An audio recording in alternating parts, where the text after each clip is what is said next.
Introduction देख लिया था कि मोटर किन किन चीज़ों से मिलके बना होता है। एक तो होता है हमारा बाइंडिंग मटेरियल और दूसरा होता है हमारा बल्की मटेरियल। बल्की मतलब उसमें जो बल्क देता है या जो वॉल्यूम देता है, ठीक है। तो हम बाइंडिंग मटेरियल की जगह पर, बाइंडिंग की जगह पर जोड़ने वाले जो पदार्थ लेते हैं उसमें लाइम भी लेते हैं, सीमेंट भी लेते थे, और लाइम सीमेंट दोनों के कंबाइन में भी हम लेते थे, और मिट्टी का भी उपयोग करते थे जोड़ने वाले पदार्थ में। मगर ये हम कहाँ, रूरल एरिया या फिर हमारा जहाँ पे रूरल एरियाज़ होते हैं, जहाँ पे मड या फिर हमको इकोनॉमिक कंस्ट्रक्शन चाहिए होता है या बहुत चीप, बहुत ही सस्ता चाहिए होता है, वहाँ पे हम मड का यूज़ करते हैं। फिर उससे थोड़ा अच्छा कौन सा होता है, लाइम के साथ में हमने उससे अच्छा कौन सा होता है, हमारा लाइम मोटर होता है, ठीक है, जो कि चूने के साथ में हम यूज़ करते हैं उसको, अपनी सैंड को, फाइन एग्रीगेट को।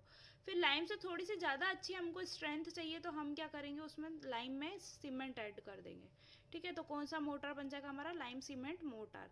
और सबसे बेस्ट और सबसे ज़्यादा यूज़ होने वाला हमारा जो मोटर है, हमारा सीमेंट मोटर होता है, ठीक है। फंक्शन ऑफ सैंड मतलब सैंड का क्या भूमिका रहती है हमारे मोटर में। तो सैंड की भूमिका क्या रहती है हमारे मोटर में, कि बल्क प्रोवाइड करना। बल्क मतलब भारीपन, और क्या देना उसका, वॉल्यूम देना, आयतन देना। मतलब अगर हम सीमेंट ही यूज़ करेंगे, सिर्फ और सिर्फ सीमेंट का यूज़ करेंगे हम बाइंडिंग करने में, तो एक तो चीज़ उसका पार्टिकल बहुत ही फाइन रहता है सीमेंट का, ठीक है। मतलब कितना वो, एक जो ग्राम सीमेंट को हम फैलाते हैं तो कितने एरिया पे फैल जाता है वो, 2 कितना बताया था सीमेंट का,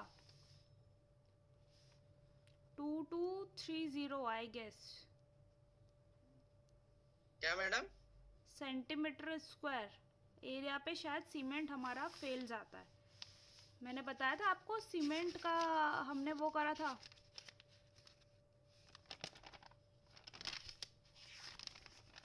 सीमेंट का हमने टेस्ट लगाया था, कौन सा, हाँ, वो टेबल साउंडनेस, पे रख के ऐसे फैलाना हाथ से।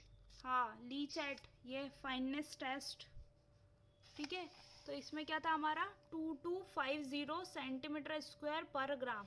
मतलब 1 ग्राम आप सीमेंट लोगे, कितना आती, 1 ग्राम सीमेंट इतनी आती होगी शायद, तोल करोगे तो, ठीक है। 1 ग्राम तोलोगे तो हाँ। कितनी एरिया पे वो फैल जाती है, 2250 सेंटीमीटर स्क्वायर एरिया पे वो फैल जाता है, स्प्रेड हो जाता है।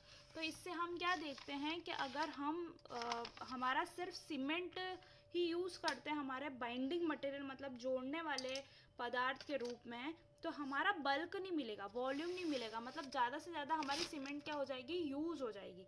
तो हमको जो सैंड का जो भूमिका होती है वो क्या बोलती है, कि बल्क प्रोवाइड करता है, मतलब एक वॉल्यूम प्रोवाइड करता है अपना, ठीक है। दूसरी चीज़ होती है हमारी सेटिंग। सेटिंग का मतलब ये होता है कि हमारा जो फैट लाइम होता है उसमें से जो वो जो कार्बन डाइऑक्साइड जो एब्जॉर्ब कर लेता है, और क्या बना देता है, हमारे वॉइड्स बना देता है, एयर वॉइड्स बना देता है, जिसके कारण सीमेंट एक इफ़ेक्टिव चीज़ रहती है हमारे फेट लाइम के साथ में यूज़ करने में। तो कैसी सेटिंग कैसी हो जाती है, मजबूत हो जाती है, मतलब मजबूती से सेट हो जाती है अगर हम रेती यूज़ करते हैं हमारे बाइंडिंग मटेरियल के साथ में, ठीक है। अगला पॉइंट है हमारा श्रिंकेज।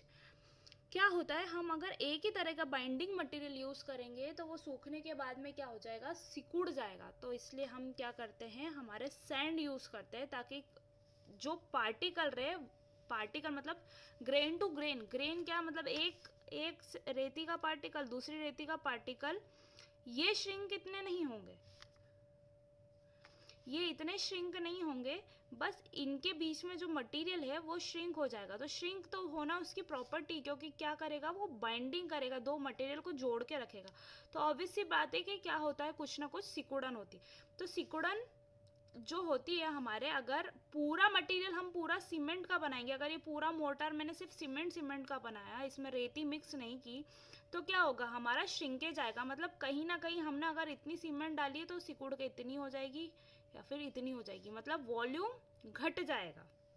समझ रहे हो बात को, सूखने के कारण वॉल्यूम उसका कम हो जाएगा। अगली चीज़ आती है हमारी स्ट्रेंथ। स्ट्रेंथ क्या होती है बेटा, जैसे जितना भारी मटेरियल, सीमेंट कैसी होती है, हल्की होती है। आप तोलना, अगर इतने बड़ी कटोरी में अगर आप सीमेंट को तोलोगे तो वो उसका वेट कम होगा, और उतनी ही आप रेती तोलोगे तो उसका वेट ज़्यादा होगा। बात वेट की है तो बात करते हैं हम डेंसिटी की। हमारा मटेरियल डेंस कितना, घनत्व कितना है, ठीक है। तो वो अगर हमारा घनत्व वाला मटेरियल है तो ऑब्वियस सी बात है कि ताकत हमको आएगी, हमारे मटेरियल को आएगी, ठीक है। तो स्ट्रेंथ किसकी ज़्यादा होगी, जिसकी डेंसिटी ज़्यादा होगी, ठीक है। डेंसिटी ज़्यादा होगी तो वो ड्यूरेबल रहेगा। तो हमारी जो रेती होती है वो क्या प्रोवाइड करती है, हमारे मोटार को स्ट्रेंथ प्रोवाइड करती है। आई इतनी बात समझ में। अब देख, हाँ मैंने बताया था टेस्ट फॉर मोटार, ठीक है। एक एडेसिवनेस टू बिल्डिंग यूनिट। एडेसिवनेस क्या होता है, हमारा जोड़ने वाला, मतलब दो पार्टिकल को कितने अच्छी तरीके से वो एडेसिव करके रखेगा। जैसे आपने एडेसिव वर्ड कहाँ सुना होगा, फेविकोल के ऐड में, ठीक है। एडेसिव प्रॉपर्टी होती है, मतलब अगर मैंने दो पार्टिकल को मेरे को जोड़ना है, इसको और इसको जोड़ना है, तो हमको क्या है, एक एडेसिव मटेरियल लगाना पड़ेगा। तो फेविकोल कैसा एडेसिव मटेरियल है, ठीक है। या फिर हमारा वो देख लो, सिलोचन होता है, वो क्या बोलते हैं उसको, स्किन कलर का एक सॉल्यूशन होता है जिससे प्लाइयाँ चिपकाई जाती है, स्मेल हाँ उसकी हाँ वैसे मैडम, होती है, देखा है। कड़क स्मेल होती है, ठीक है। दो तो वो भी कैसा होता है, हाँ एडिसिव मटेरियल रहता है। एक फेविक्विक होगा, फेविक्विक थोड़ा सा अलग होता है, सब चीज़ों में डिफरेंस होता है। तो हम जहाँ हमको अलग अलग मटेरियल को एडेसिव करना है, मतलब दो मटेरियल को जोड़ के रखना है, ठीक है। तो हमारा मोटर भी किस तरह से एक्ट कर रहा है, हमारे एडेसिव मटेरियल की तरह एक्ट कर रहा है। एडेसिव मटेरियल मतलब दो ब्रिक को जोड़ के रखने के काम में कर रहा है। तो हमको कौन सा टेस्ट लगाना पड़ेगा इसमें कि एडेसिव प्रॉपर्टी कैसी है, ठीक है। दूसरा हमारा क्रशिंग स्ट्रेंथ, अगर हम उस पर लोड लगाते तो कितनी जल्दी टूट के चूरा होता है या क्रश हो जाता है, ठीक है। तो हमको क्या देखना पड़ेगी, उसकी क्रशिंग स्ट्रेंथ कितनी है। अगली है हमारा टेंसाइल स्ट्रेंथ। टेंसाइल मतलब मैंने दो तरह के आपको लोड पढ़ाया है, पहले दिन से मैं चिल्ला चिल्ला के बताती हूँ। एक कॉम्प्रेसिव लोड होता है, एक टेंसाइल होता है। कॉम्प्रेसिव मतलब दबाव वाला, दोनों साइड से इक्वल एंड अपोजिट, देखो इक्वल एंड अपोजिट फोर्सेस रहते हैं। इक्वल एंड अपोजिट का मतलब है कि अगर मैं, ये मेरा एडाप्टर है, दोनों को एक ये उंगली एक ये अंगूठा है, दोनों को इक्वली फोर्स लगाऊंगी तो ये अपनी जगह पे बना रहेगा। जहाँ मैंने अगर इसका फोर्स कम कर लिया उंगली का और अंगूठे का ज़्यादा कर दिया तो क्या होगा, ये इस डायरेक्शन में मोशन कर जाएगा। किस डायरेक्शन में, जहाँ का फोर्स कम होगा, और कहाँ से धक्का लगना शुरू होगा, जहाँ का फोर्स ज़्यादा होगा। अगर मेरी उंगली से ज़्यादा फोर्स लग रहा है तो इस तरफ मोशन हो जाएगा, ठीक है। मगर जब इक्वल एंड अपोजिट की बात होती है तो इधर से भी मैं बराबर लगाऊंगी और इधर से भी बराबर लगाऊंगी। जब दोनों में बराबर फोर्स लगेगा तो ये जो मटेरियल है इसके पार्टिकल में क्या तनाव, दबाव पैदा हो जाएगा, ठीक है। दबेंगे पार्टिकल, जो भी रहेंगे दबने की कोशिश करेंगे। कैसे होने की कोशिश करेंगे, डेंस होने की कोशिश करेंगे, इकट्ठे हो जाने की कोशिश करेंगे। क्यों कोशिश करते हैं, और जब ये पार्टिकल खूब सारे इकट्ठे हो जाते हैं तो एक पॉइंट आता है ब्रेकिंग पॉइंट। ब्रेकिंग पॉइंट क्यों आएगा, क्योंकि वो पॉइंट जहाँ पर हमारा दबने को अपोज करेगा, रेजिस्ट करेगा, वहाँ से ये तिड़कन चलेगी, मतलब क्रैक जनरेट होगा और हमारा मटेरियल टूट जाएगा। तो ये देखते हैं हम क्रशिंग, क्रश होना मतलब टूट जाना बीच में से, ठीक है। तो ये कैसे तरह का लोड लगाया हमने, कॉम्प्रेशन, ठीक है। अब वैसे ही मैं क्या करूँगी, खींचने वाला लोड लगाऊंगी, टेंशन वाला लोड, मतलब मैं इसको भी यहाँ से खींच रही हूँ और इसको भी यहाँ से खींच रही हूँ। तो सेम इस चीज़ के साथ भी ऐसा होगा, अगर मैं खींचने में यहाँ से ज़्यादा लोड लगा दूंगी, यहाँ से कम लगाऊंगी, तो ये आपने ठग ऑफ वार सुना ना, रस्साकशी या रस्साकशी का वो देखा है ना गेम, आप भी रस्सा खींचते हो, 5 लोग इधर से रस्सा खींचते हैं, हाँ 5 लोग इधर से खींचते हैं, तो दोनों अपोजिट साइड में खींच रहे रस्से को। मगर किधर रस्सा पूरा खिंचाएगा, जहाँ से लोड उधर साइड अगर कम है इधर साइड ज़्यादा है तो पूरा लोड इधर खिंचा जाएगा। तो क्या हो जाता है, वो मोशन हो जाता है, एक ही दिशा में पूरा का पूरा चल गया। अगर इधर से भी रस्सा इक्वल खिंचा रहा है, इधर से भी रस्सा इक्वल खिंचा रहा है, तो एक पॉइंट पे आएगा कि जब अपनी रस्सी बोल देगी कि भैया मेरे को माफ़ करो और मैं टूट रही हूँ, तो यहाँ से रस्सा ब्रेक हो जाएगा, आधा इधर टूट जाएगा, आधा इधर टूट जाएगा। मतलब क्या हो गया, ये टेंशन फोर्स में फेल हो गया। समझ में आई बात, इधर से भी इक्वल खींच रहे, इधर से भी इक्वल खींच रहे, मगर एक यूनिट तक ये झेलेगा लोड। उसके बाद क्या बोलेगा, भैया अब हो गया अपना, अपन टूट रहे। मतलब वो जिस जगह से टूटेगा और जिस तरह से टूटेगा, अगर यहाँ से भी खींच रहे हैं, अगर ऐसे ऐसे ऐसे ऐसे टूट रहा है, एक ही लाइन में टूटेगा। वो एक लाइन में क्यों टूटेगा, जहाँ से हो सकता है ये ऐसे ऐसे भी लाइन चल जाए, ठीक है, ऐसे ऐसे भी टूट सकता है। मतलब ये जो लाइन अगर टूटती है या जो भी एंगल बना करके अगर टूटता है, यहाँ से देखे जाए तो कितने का एंगल, ऐसे डी रखेंगे हम एंगल देखेंगे, हो सकता है ये इधर से टूटेगा तो यहाँ से डी रख के देख सकते हैं, या 90 डिग्री के एंगल पे भी टूट सकता है। तो यूजुअली हम देखते हैं ये उसी जगह से टूटता है जहाँ पे अगर वॉइड्स हमको लगातार मिल रहे हो। अगर हो सकता है यहाँ पे अंदर की साइड क्या होंगे, वॉइड्स होंगे। वॉइड्स मतलब एयर गैप या जो भी कुछ होगा, पार्टिकल ढंग से नहीं जुड़ेंगे, तो इसको क्या मिल गया, एक पाथ मिल गया। ये इससे सिर्फ इतनी सी दूरी से जुड़ा है, इधर इतनी सी दूरी से जुड़ा है, इतनी सी दूरी से जुड़ा है। अलग अलग वॉइड्स में सिर्फ दूरी या मजबूती कितनी, सिर्फ इतनी इतनी सी। तो क्या होता है, हमारा ब्रेकिंग के लिए एक पाथ बन जाता है, हम जिसको बोलते हैं क्रिटिकल पाथ, मतलब टूट जाने वाला पाथ। ठीक है, तो वहाँ से वो ब्रेक होकर के टूट जाएगा। ठीक है, अगर देखा जाए, अगर हमारा पाथ ऐसा है, दोनों साइड से पूरे मटेरियल पे इक्वल फोर्स लग रहा है, तो हो सकता है यहाँ पे भी एयर वॉइड होंगे। तो हम हर बारी अगर हमारी ईंट टूटती है, अगर हमारा कंक्रीट टूटता है, जब टूटने के बाद अगर यहाँ से ईंट टूट गई, सपोज यहाँ से ये ईंट टूट गई, तो आप ऐसे देखोगे तो आपको फील होगा कि यार इस वाली सरफेस पे कैसे है, टूटे, आधे आधे बबल्स दिखेंगे आपको। बबल्स कैसे दिखेंगे, क्योंकि अगर आधा जो टूटेगा हिस्सा, उधर भी बबल होंगे और इस इधर साइड भी बबल होंगे। बबल का मतलब ये होगा कि उधर एयर वॉइड होंगे, जब भी ये इस जगह से टूटा है। आई बात समझ में?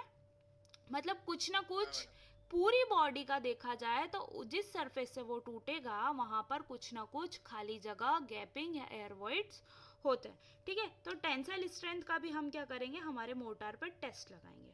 ठीक है, अलग अलग टाइप के टेस्ट होते हैं, हम देख लेंगे। या एक टॉपिक पढ़ते उसके बाद देखते हैं, क्योंकि हमको क्या, हमने कंक्रीट के भी टेस्ट अभी होल्ड पर डाले थे, तो हमको कंक्रीट के टेस्ट का भी वीडियोस देखने हैं और हमारे इसके टेस्ट के भी वीडियोस देखने हैं। अभी हम प्रॉपर्टीज़ पढ़ लेते हैं, क्या क्या प्रॉपर्टीज़ रहती है, क्या क्या विशेषता रहती है एक अच्छे मोर्टार की, एक अच्छे बारीक माल की। ठीक है, तो हम देखते हैं हमारी properties. It should be capable of developing good adhesion. अभी मैंने एडेसिव का मतलब बताया है कि एडेसिव क्या होता है, जोड़े रखने वाली चीज़। ठीक है, तो क्या बोल रहे हैं कि ये अच्छे से कैपेबिलिटी इसमें होनी चाहिए, और कैसा, अच्छे एडेशन या अच्छे जुड़ाव का ये विकास करने में काबिल होना चाहिए। क्या काबिल होना चाहिए, हमारा mortar with building unit such as brick, stone. अब हम मोटर कहाँ कहाँ लगाते हैं, ब्रिक को जोड़ने में या स्टोन को जोड़ने में। ठीक है, मोर्टार और क्या करते हैं, प्लास्टर करने में। तो प्लास्टर में हमारा पर्पस क्या हो जाता है, स्मूदनिंग हो जाता है। ठीक है, प्लास्टर में हमारा पर्पस मतलब हमारी ज़रूरत क्या हो जाती है कि हमको हमारी दीवार को एक सार करना है, मतलब यूनिफॉर्म करना है। मगर हम जहाँ देखते हैं कि हम दो ब्रिक को जोड़ रहे हैं, तो वहाँ हमारा पर्पस क्या है, जोड़े रखना, मतलब एडिशन करे रखना। आ रही है बात समझ में? Yes madam. बस तुम ही हो क्या क्लास में, बाकी सब गायब हो गए क्या, या म्यूट करके? नहीं मैम, है ना। हाँ ठीक है। एक्चुअली क्या हुआ था, तो मैंने क्या बताया आपको कि हमारा क्या होना चाहिए, एडेसिव प्रॉपर्टी अच्छी होनी चाहिए। ठीक है, तो हमारे एडेसिव हम किस चीज़ को जोड़ने में हम काम लेते हैं, हमारी एक तो ब्रिक को जोड़ने में लेते हैं और स्टोन को जोड़ने में लेते हैं। फिर दूसरी चीज़ क्या होता है कि capable of developing the design stress. Design stress को आप अभी नहीं समझ पाओगे क्योंकि आप मटेरियल समझ रहे हो। स्ट्रेस क्या होती है, जैसे मैंने जो फोर्सेस बताया ना, तो ऐसी स्ट्रेसेस होती है। एक तो मैंने आपको बताया है अपना, ये कोई सा भी मटेरियल हुआ या कोई सा भी मेंबर हुआ, मेंबर से मतलब है कोई सा भी मेंबर ले लो, चाहिए बीम ले लो, कॉलम ले लो, इसको मेंबर बोलते हैं। ठीक है, मटेरियल जैसे अगर मैंने ब्रिक बोला या फिर स्टोन बोला, तो ये हो गया हमारा मटेरियल। अब ये मैं दो तरह के एक निशाने बना रही हूँ, तो ये कौन सा हमारा फोर्स है, म्यूट करो यार तुम गुज्जर।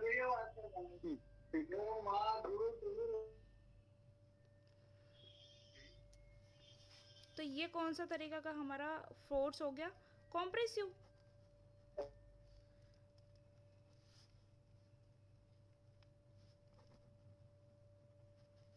ठीक है, अब क्या कर रही हूँ, ये चीज़ आप है ना उसमें समझोगे, सोम में आपको नहीं समझ आया तो भी छोड़ देना, मैं सिर्फ एक समझाने के लिए बता रही हूँ कि स्ट्रेस क्या होती है। अब क्या करा, ये तो पूरा हमारा मेंबर था या जो भी हमारा मटेरियल था। अब मैंने क्या करा, इसके अंदर से एक छोटा सा पार्टिकल निकाला और इसको जूम कर दिया। जूम करना सभी समझते हो, काटा और जूम कर दिया, मतलब ऐसे मैं ओरिजिनलिटी में नहीं करूँगी, ये सब पूरा इमेजिनरी होता है, ठीक है, ऐसे कल्पना कर रही हूँ कि ये निकाला और ये जूम कर दिया। तो इसमें कैसी स्ट्रेस जनरेट हो रही है, दबाव वाली, मतलब इसके पार्टिकल्स कैसे हो रहे हैं, एक दूसरे से चिपक रहे हैं, ऐसा फोर्स लगेगा। तो इसको बोल दूंगी मैं कॉम्प्रेसिव स्ट्रेस। मतलब ये स्ट्रेस में है ना, टेंशन में पार्टिकल कि क्या किस तरह की स्ट्रेस आ रही है, इन पे कॉम्प्रेसिव स्ट्रेस आ रही है, ठीक है। तो ये जो स्ट्रेस होती है ये हमारी, फोर्स तो लगेगा ही ना, बिल्डिंग इसीलिए बना रहे हैं हम, क्योंकि फोर्स झेलना है, उसको लोड झेलना है, ठीक है। इसको चाहे कॉम्प्रेसिव बल बोल दो, चाहे दबाव बोल दो, ठीक है। और ये जो डायरेक्शन होता है हमारा, ये टेंशन का होता है, मतलब इधर से भी रस्सा पकड़ के इधर खींचा, इधर से भी रस्सा पकड़ के इधर खींचा। तो इसका पार्टिकल जब मैं काट के निकालूंगी तो इस पार्टिकल में हमको क्या दिखेगा, पार्टिकल दूर भागते हुए दिखेंगे, ठीक है। जो भी एक एक पार्टिकल की बात हम करते हैं कि जिस भी चीज़ से वो बना होगा या जिस भी मेंबर से बना होगा, तो ये पार्टिकल दूर भागेंगे। दूर भागेंगे तो ये क्या क्रिएट करने की कोशिश करेंगे, यहाँ पे जगह बनाने की कोशिश करेंगे।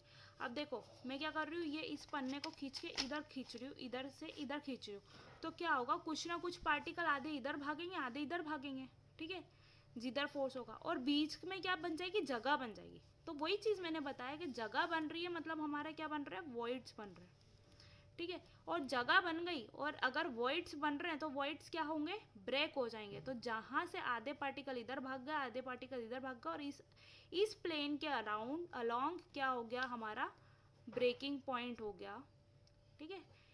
ब्रेकिंग पॉइंट बोल लो या फिर क्रिटिकल प्लेन बोल लो, ये सारी टर्मिनोलॉजी आपको बाद में आएगी। तो क्रिटिकल या क्रिटिकल प्लेन या फिर ब्रेकिंग पॉइंट या फिर क्रशिंग पॉइंट, ठीक है, मतलब क्रश हो जाएगा इस पॉइंट से आकर के, टूट जाएगा, अलग हो जाएगा। तो ये होता है। और स्ट्रेस क्या बोलते हैं, जब हम क्या करते हैं, अंदर के पार्टिकल को हम देखते हैं कि उसमें किस तरह के फोर्सेस लग रहे हैं, या हम सोचते हैं कि कैसे पार्टिकल दूर भाग रहे होंगे या कैसे पार्टिकल पास पास आ रहे होंगे। पास पास भी आएंगे तो क्या होता है कि अगर मैं तुमको एक कमरे के अंदर ठूसे जाऊंगी, गुर्जर संजय हो गया, आयुष हो गया, सबको ठूसे जाऊंगी। मैंने मैकेनिकल वालों को भी ठूस लिया, वो कलर वाले, वो क्या नाम है, गोविंद और वो सब, सबको ठूस दिया। तुम्हारे सीनियर को भी ठूस दिया है ना, और तुम्हारे ये श्रीवास्तव अभिषेक वाली क्लास को भी ठूस दिया, तुम्हारे सीनियर जो राम पास आउट हुए सबको ठूस दिया। एक पॉइंट क्या होगा कि सब क्या हो जाएंगे, ढीले पड़ जाएंगे, और क्या हो जाएगा, कमरे की दीवार को तोड़ के भागेंगे कि यार मैडम अब बस करो, अब तोड़ेंगे। तो कमरे की दीवार को तोड़ के भागेंगे, और जब टूटेगी दीवार तो आधे इधर निकल जाएंगे, आधे इधर निकल जाएंगे, जो भी सीन होगा। तो वो क्या होगा, जब दबाव वाला भी होगा तो अंदर के जो पार्टिकल है, मतलब तुम लोग, तो उसमें भी क्या हो जाएगा, बहुत ज़्यादा एक्सर्शन हो जाएगा, और वो इस पॉइंट से ब्रेक हो जाएंगे।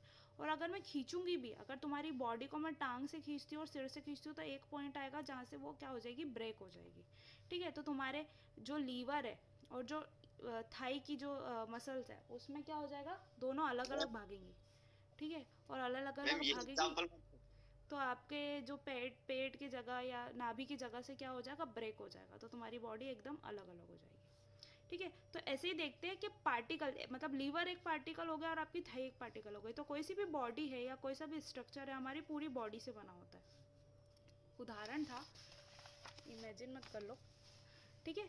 तो ये क्या बोलते हैं कि ये क्या होते हैं, कैपेबल होते हैं। कैसे कैपेबल होते हैं, जोड़े रखने में, या फिर जो स्ट्रेस डेवलप होती है। तो ये डिज़ाइन स्ट्रेस, मतलब ये ऑलरेडी हमको पता होना चाहिए, या जब हम टॉस पढ़ते हैं थ्योरी ऑफ स्ट्रक्चर, तो उसमें हम क्या करते हैं, अलग अलग मेंबर्स पे फोर्स निकालते हैं, स्ट्रेसेस निकालते हैं। या फिर जैसे श्रिंक होने का एग्जांपल बताया था कि कॉलम धस जाता, धसाव हो जाता है, तो अलग से स्ट्रेस आती है। देखो दो चीज़ बता रही हूँ, एक इतना सा mm में अगर धसता ना हमारा कॉलम, तो उसमें क्या होता है बेटा कि ऐसा नहीं होगा कि हमारा पूरा स्ट्रक्चर गिर जाएगा, कभी नहीं होगा। उसमें क्या होगा, बस एक्स्ट्रा लोड जनरेट हो जाएगा। लोड मतलब जितना लोड उस पर आना चाहिए उससे थोड़ा सा और ज़्यादा लोड आएगा, ठीक है। बस ये चीज़ होता है। थोड़ा सा ज़्यादा लोड कहाँ आएगा, जो कॉलम धंसा उसका लोड सामने वाला कॉलम उठाएगा, क्योंकि ये तो धंस गया, और उस स्लैब को उसको जगह पे बनाना रखना है। अब वो स्लैब भी नीचे थोड़ी धंसेगी, अगर नीचे धंस गई तो पूरी बिल्डिंग धर धरा के गिर जाएगी। स्लैब क्या करेगी, अपनी जगह खुद को अपनी जगह बनाए रखेगी। तो उसको खुद को अपनी जगह बनाए रखने, अब ये वाला सपोर्ट तो नीचे खसक गया, तो अपनी जगह बनाए रखने के कारण ये इस पे ज़्यादा लोड डालेगी। वही मैंने उदाहरण आपको बताया था कि जब आप लोग किसी भी एक अगर निसन्नी, मान लो निसन्नी को 2 लोग उठा रहे हैं, ठीक है, एक इंसान ने थोड़ा सा नीचे झुका दिया उसको, मतलब उसको कम लोड लिया, तो दूसरे वाले को उसको अपनी जगह पे बनाने के लिए थोड़ा ज़्यादा लोड लगाना पड़ेगा। ठीक है, कभी चढ़ाव पे आप लेकर के चले हो क्या ऐसा कुछ सामान जो 2 लोग उठाते हैं? देखना, अगर वो सेम लेवल पे नहीं उठाएगा ना, दोनों लोग अगर सेम लेवल पे उठाएंगे तो बराबर बराबर लोड आएगा। और अगर एक शाना बन गया, एक ने थोड़ा सा ढीला छोड़ दिया, तो वो अगले वाले को उसको अपनी जगह पे बनाने के लिए उठाए रखना पड़ेगा। तो वही चीज़ लागू होती है हमारे कॉलम पे। ठीक है, तो ये जो स्ट्रेसेस होती है वो डिज़ाइन स्ट्रेसेस होती है, तो हम उन चीज़ों को लेके चलते हैं। स्ट्रेसेस मतलब एक एक पार्टिकल पे किस तरह से स्ट्रेस जनरेट होगी। इट शुड बी चीप, क्या बोल रहे हैं, जो हमारा बारीक माल होना चाहिए वो सस्ता होना चाहिए। तो चीप कैसे बनेगा? चीप ऐसे बनेगा अगर उसकी अवेलेबिलिटी, उपलब्धता आसानी से है तो हमारा मटेरियल चीप बन जाएगा। अगर कोई चीज़ अपनी जगह पे उपलब्ध नहीं है तो हमको उसको दूसरी जगह से मंगानी पड़ेगी, तो जो भाव वो और जो परिवहन का चार्ज लगेगा वो, तो दोनों मिल करके हमको पूरा मटेरियल पड़ेगा। अब आप डंपर रेती का डलाते हो तो डंपर अगर वहीं के वहीं डलाओगे तो आपको पेट्रोल का भाड़ा नहीं देना पड़ेगा। अगर आपकी साइड दूसरी जगह है तो आपको उसका डीजल पेट्रोल का भाड़ा देना पड़ेगा, तो आपको वो रेती महंगी पड़ रही है ना। दोनों को ऐड करोगे आप, ऐसे थोड़ी बोलोगे पेट्रोल के पैसे अलग से मैं जोड़ रहा हूँ। तो वो चीज़ होती है, हम पूरे मटेरियल की कॉस्ट पे ले रहे हैं, तो क्या बोल रहे हैं कि हमारा मटेरियल सस्ता होना चाहिए। अगली चीज़, इट शुड बी ड्यूरेबल, ये लंबे समय तक ड्यूरेबिलिटी होना चाहिए, ये मजबूती होना चाहिए, ड्यूरेबल होना चाहिए अपनी जगह पे। ठीक है, it should be easily workable, workable चीज़ को मैं 2-3 बार पहले भी हमने समझा था। हमारा वर्केबल क्या होना चाहिए? काम करने में आसानी। काम करने में आसानी मतलब शेप साइज सही होगा, टेक्सचर सही होंगे, ज़्यादा खुरदुरा नहीं होगा, अच्छी तरह से मिक्स होगा, पानी अच्छे तरह से मिलाओगे तो उस तरह से वर्केबल होगा और काम करने में आसानी होगी। ठीक है, अगर सूखा मोर्टार बना दिया तो आपका प्लास्टर चढ़ेगा ही नहीं, बॉन्डिंग नहीं बैठेगी। तो वो सारी चीज़ें वर्केबिलिटी जो डिपेंड करती है टोटल मटेरियल पे और काम करने के तरीके पे भी डिपेंड करती है। अगर आपने पिछला काम अच्छी तरह से करा है तो आगे वाला काम भी अच्छी तरह से होगा।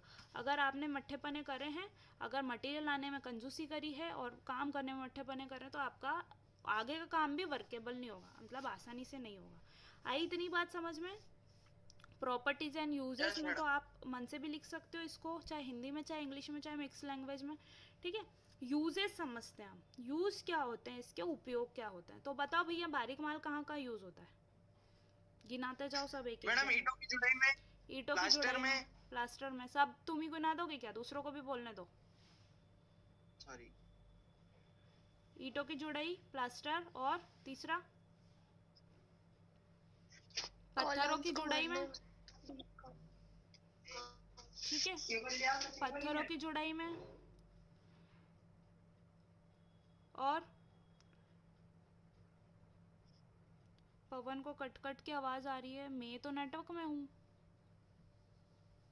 मैसेज आया इसका, मैं तो नेटवर्क में हूँ पवन।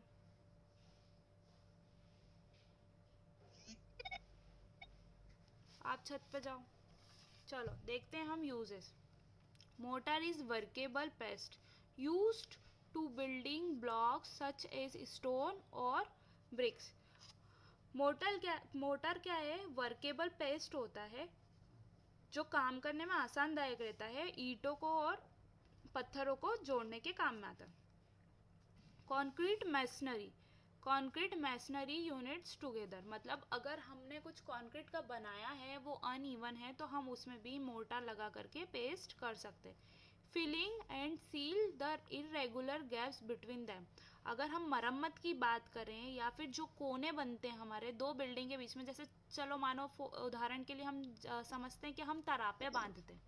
ठीक है, तो तरापों के बीच में गैप भी रहती है, पूरी गैप ढंग से अच्छे से नहीं भरती है। तो क्या होता है, अगर मैं छत डाल रही हूँ, ये तो मेरा प्लॉट था, तो मैंने क्या, तरापे कोई मेरे को पूरी इकट्ठे छत के बराबर नहीं मिल जाते, ये कितना बड़ा तरापा मिला, ये कितना बड़ा मिला, ये कितना बड़ा मिला, तो ऐसे तरापे मिक्स हो के लगते हैं। तो इनमें क्या होता है कि थोड़ी सी जब हम छत भरते हैं तो गैपिंग रहती है, और ये कोने से अगर तरापा लगा है तो ये कोने की गैपिंग भी रह जाती है, ठीक है। हमने क्या करा, तरापा लगा दिया, अब वो हम मटेरियल भरते जा रहे, अगर गैपिंग है तो ये कैसा हो जाएगा, यहाँ से जो दीवार आप ऐसी खड़ी करोगे, ऐसी दीवार खड़ी करोगे ऊपर के साइड और ये तरापा लगा है, तो इनके बीच में क्या हो गई, गैप आ गई। गैप आती है तो फिर क्या होता है, अगर मीटिंग एंड हो जाए तो वापस से ज्वाइन कर लेना। तो गैप को भरने में भी हम क्या यूज़ करते हैं, मोटार यूज़ करते हैं। क्यों? क्योंकि गिट्टी रहती है हमारी बड़ी, हमारा जो कोर्स एग्रीगेट रहता है या एग्रीगेट रहता है वो बड़ा रहता है, तो वो गैप भरने में आसानदायक नहीं रहता, तो हम उस गैपिंग में भी क्या लगा देते हैं, हमारा मोटार लगा देते हैं, ठीक है। Sometimes mortar is use to add decorative colours. क्या करते हैं हम, कभी कभी हम सजावटी तौर पर भी मोटार में डेकोरेटिव कलर्स का उपयोग करके हम ब्रिक की, मतलब जो ब्रिक की दीवारें होती है या मैसनरी वॉल होती है उसमें पैटर्न बना देते हैं, पैटर्न मतलब डिज़ाइंस बना देते हैं, ठीक है। Cement motor is mainly used for, cement motor जो सीमेंट से बनता है वो अधिकतर हम कहाँ यूज़ करते हैं, अधिकतर सारे इंजीनियरिंग या सारे हम अभियंता के कार्य में यूज़ करते हैं, क्योंकि यह हाई स्ट्रेंथ देता है और हमारे मन मुताबिक इसकी स्ट्रेंथ होती है। Such as load bearing wall, load जो दीवारें लोड लेती है। एक तो मैंने बताया था आपको फ्रेम स्ट्रक्चर, ठीक है, फ्रेम स्ट्रक्चर बताया था, क्या था बोला था मैंने फ्रेम स्ट्रक्चर के बारे में,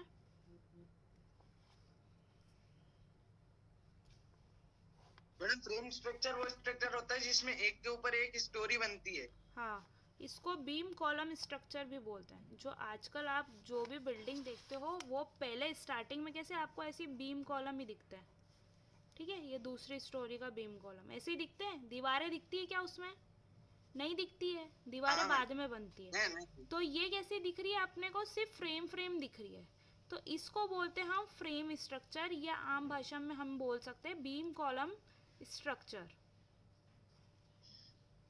ठीक है।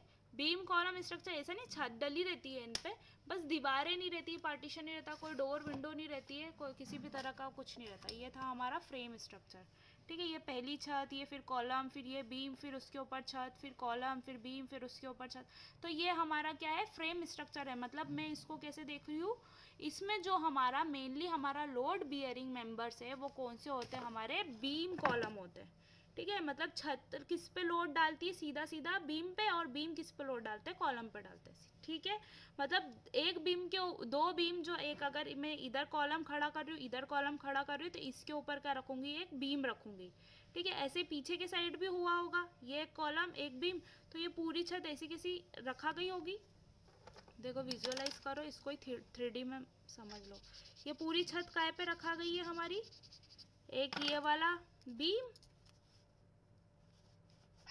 ठीक है, एक ये वाला बीम और एक ये वाला बीम, एक ये वाला बीम, ठीक है। चारों दिशा में मैंने बीम रखे, और बीम काय के ऊपर, ठीक है, कॉलम के ऊपर, ठीक है,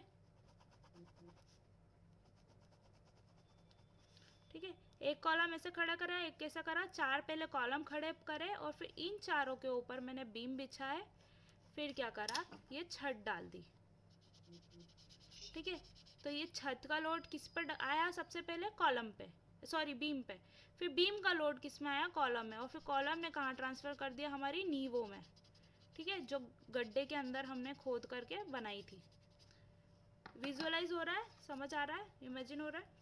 यस मैडम। तो इसमें जो हमारा लोड लेते हैं मेनली हमारे बीम कॉलम कहाँ पे ट्रांसफ़र करते हैं, हमारे फाउंडेशन में, इसको बोलते हैं हम फाउंडेशन या फिर नींव, ठीक है। इसमें हमारा लोड ट्रांसफ़र होता है। दूसरी चीज़ क्या होती है, पहले के टाइम पे ऐसा नहीं होता था, बीम कॉलम स्ट्रक्चर्स नहीं बनते थे। वो क्या करते थे, सीधी सीधी एक पूरी की पूरी जगह खोदते थे, ठीक है, ऐसी जगह खोदी जाती थी। ये खोदेंगे कहाँ, ज़मीन में, धरती में, ऐसी ट्रेंच खोदते हैं हम, मतलब ऐसी कैसी पूरी खोद दी। फिर क्या करते, अगर हमने नीचे नींव दी है तो नींव दे देंगे, ठीक है। ये भी हम जो नींव बनाते हैं ये भी हम ब्रिक से बनाते हैं, ठीक है। मतलब ऐसा हमारा वो स्ट्रक्चर होता है काय का, हमारे फाउंडेशन का। ऐसी यहाँ पे भी एक नींव बन जाएगी, यहाँ पे भी नींव बन जाएगी। तो ये किससे बना करती थी पहले के टाइम में, ब्रिक से, जब हमारा कंक्रीट नहीं हुआ था, ठीक है। तो इससे हम नींव बना देंगे और यही नींव कंटिन्यू होकर छोटा सा पहले कॉलम बनेगा, फिर ऐसी ज़मीनें खोद के, ये बड़े गड्ढे करे अपन ने डीप में, ठीक है, गहराई में करे, फिर ये कैसे करेंगे, ऐसे गड्ढे करेंगे, फिर इसी को ईंटों से बनाएंगे, 2 ईंट 3 ईंट जो भी ईंट है, ठीक है। फिर क्या होता है कि ऐसी कैसी ये ईंट खड़ी होंगी, ठीक है, ऐसी कैसी ईंट खड़ी होगी, लिंटल की जगह पर हम फर्शियाँ लगा देंगे खिड़की दरवाज़ों के ऊपर लोड झेलने के लिए, ठीक है। ईंटें खड़ी होगी, फिर उसके ऊपर क्या होगी, गर्डर फिक्स होती थी, ठीक है। गर्डर मतलब मैंने जो अपनी एंगल्स बताई थी, एल सेक्शन, आई सेक्शन, याद है कि नहीं बताया, याद है, ठीक है। तो वो ऐसे गर्डर इनके ऊपर रखा जाती हैं, ठीक है। गर्डर के ऊपर क्या रखाती थी, फर्शियाँ रखा दी थी, ऐसे कैसे, ठीक है। तो ये हमारा कौन सा होती थी, load bearing walls, load bearing walls, मतलब इन पे हमारा जो लोड रहता ना एंगल का, दीवारों पे आता था। कोई बीम कॉलम हमने बनाया नहीं, ये वाली दीवार के ऊपर ऐसी एक एंगल लग जाएगी, फिर ऐसी एंगल लग जाएगी, फिर एक ऐसी एंगल लग जाएगी, और 2 एंगल के ऊपर एक फर्शी रखा जाएगी, और फिर सीमेंट का राला हो जाता था, देखा ही होगा आप सबने। तो जो मैं बता रही थी आपको कि जो हमारी लोड बियरिंग वॉल्स क्या होती है, इसमें जब फ्रेम स्ट्रक्चर नहीं होता ना, तो हम दीवारें ही उठाते हैं, मतलब धरती से ही दीवारें उठाते चलते हैं, तो ये होती है हमारी लोड बियरिंग वॉल्स। तो इसमें मेन चीज़ क्या होती है, हमारा जो मेन स्ट्रेंथ दिखाता है। अब भैया ईंटें मजबूत होगी तभी तो वो लोड झेल पाएगी, और ईंटें मजबूत कब होगी, जब वो लोड झेल पाएगी। ईंटें मजबूत कब होगी, जब हमारा मोटर अच्छा बनेगा, है ना। तो हमारा मेनली क्या होता है कि हमारा लोड बियरिंग वॉल्स काफ़ी हमारा रोल निभाता है, हमारे मोटर काफ़ी रोल निभाता है हमारे लोड बियरिंग वॉल्स में। और क्या होता है हमारा डीप फाउंडेशन, मतलब जो गहराई में फाउंडेशन देते हैं उसमें भी ये यूज़ होता है, और फ्लोरिंग में भी यूज़ होता है। आई बात समझ में, यूजेस आए, क्लियर हुए।